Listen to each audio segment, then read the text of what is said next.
Hello दोस्तों, नमस्ते प्रणाम। मैं एक कहारवा गीत गाने जा रही हूँ। अगर अच्छा लगे तो लाइक सब्सक्राइब जरूर करना।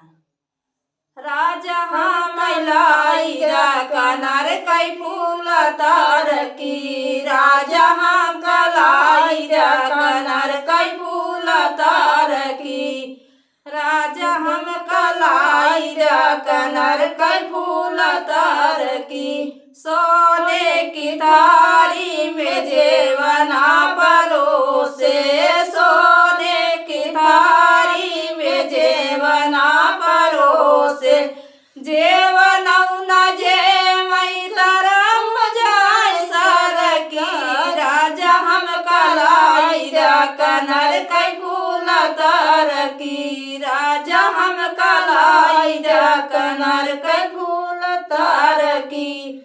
झाझरे गेड़ुआ जमुना जल पानी, झाझरे गेड़ुआ जमुना जल पानी, गेड़ुआ न घूटई तरम जाय सर की, राजा हम लाइरा कनर कई फूल तार की, राजा हम लाइरा कनर कई फूल तार की।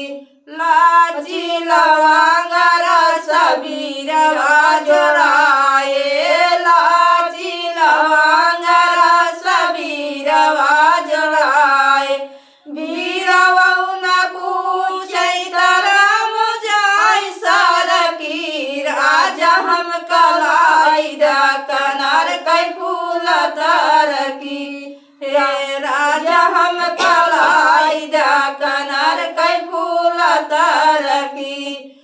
फूला झरी झारी से जा लगाए, फूला झरी झारी से जिया लगाए, से जिया न सूतई तरम जाय सर की, राजा हम लाइरा कनर कई फूल तार की, राजा हम लाइरा कनर कई फूल